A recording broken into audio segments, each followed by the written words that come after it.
Thank you, Mr. Chairman, Ranking Member. Thank you for calling this important meeting, particularly related to the Great Lakes. Thank you very much. Appreciate that.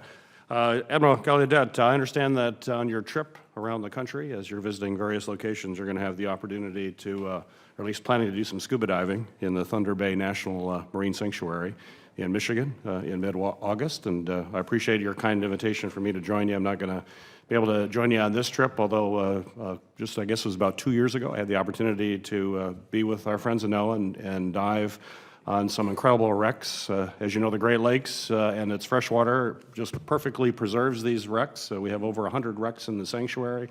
It is some of the most incredible scuba diving you'll do anywhere. So folks who are listening to this, please come to Michigan and visit us, because it's part of the blue economy to come there to be able to experience that.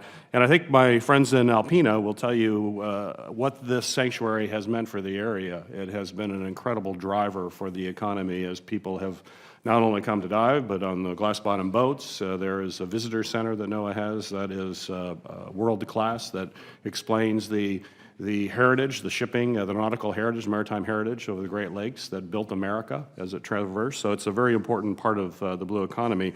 And that's why my question to you, sir, is why has Noaa proposed to reduce the budget for sanctuaries and marine protected areas in fiscal 19? And specifically, what kind of impact is this going to have on Thunder Bay and other marine sanctuaries? Well, Senator, thank you for your question. And my goal is to decorate my office with underwater photos just like yours in Thunder Bay. We think the impacts to the sanctuaries of those budget cuts are going to be minimal, and that we're able to absorb them and still manage our sanctuaries in a fine way, as we have been for years, over 2 decades. And in fact, we are seeking to secure potentially expansions in our sanctuary system, as well as 2 possibly new sanctuaries over the next coming period. One is in Mallows Bay in the Potomac, and we're working with the state of Maryland on that. And I think that's a great example of how each sanctuary is sort of tailored to each local economy and community's interests, and so as to foster the great things that you've seen in Alpena through Thunder Bay. Well, still, these cuts will have an impact, and especially when you look at zeroing out coastal zone management grants, sea grant programs. This is cumulative. We know these are economic drivers. These grants are important, and the growth continues. In fact, in the Thunder Bay example, they are undergoing research that they believe will find another 100 wrecks. This will continue to be an economic boom.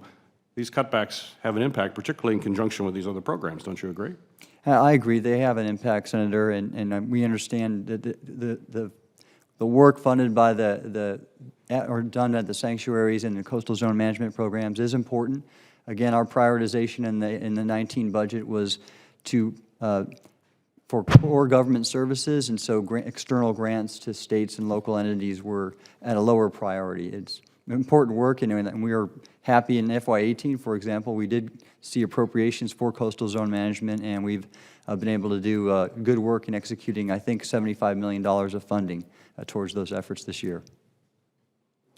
I'd also like to follow up on a long-standing concern for our state and region, and that's the administration's proposed review of all sanctuaries and maritime national monuments. Straightforward question for you. Do you support maintaining the existing boundaries of the Thunder Bay National Marine Sanctuary? Sir, I know that the administration has sought to explore and examine the expansions that have occurred over the last few years, and I agree that we need to assess continuously how well and to what purposes our existing sanctuaries and monument systems serve the public, as well as the economic contributions they make. Well, I hope you have a discussion when you're up in Alpena with folks about the importance of those boundaries and how that is part of the blue economy in that part of northern Michigan. To keep that is going to be critically important. I hope you have that discussion. I'd also like to ask you a bit about NOAA's oil spill prevention and response efforts.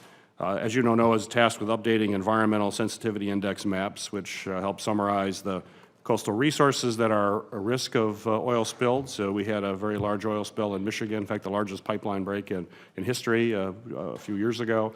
We have a lot of concerns related to Line 5, which is in the Straits of Mackinac. In fact, a recent report came out to show it'd be a multi-billion-dollar effort to clean up that kind of spill should it occur.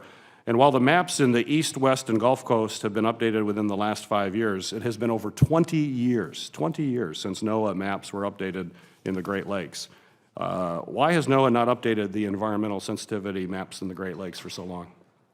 Senator, I'll have to take that for the record. I don't know the reason for being slow on the Great Lakes and not so in existing areas. I can comment and say, though, that we have a restoration and response office in our National Ocean Service, which does fantastic work responding to spills every week. And they're all around the country in the Great Lakes as well as every coast, doing very good work, and I'm proud of their efforts. Well, I'd like to enlist your efforts to make sure we get these maps done, particularly with a concern that we have related to a pipeline now that exists in what the University of Michigan has characterized as the most dangerous place anywhere in the Great Lakes Basin for an oil spill. And so having sensitivity maps will be incredibly important as we try to work through issues related to that. I've introduced actually legislation with Senator Young, who's a member of this committee, to require that NOAA update the Great Lakes coastal maps at least once every 7 years, which I think is appropriate. And our goal is to provide better, more actionable information. I hope to get your support as we move that bill forward. Thank you, Senator. We'll look hard at that. And as I said, I'll get back to you on explaining why the delay. I appreciate that. Thank you.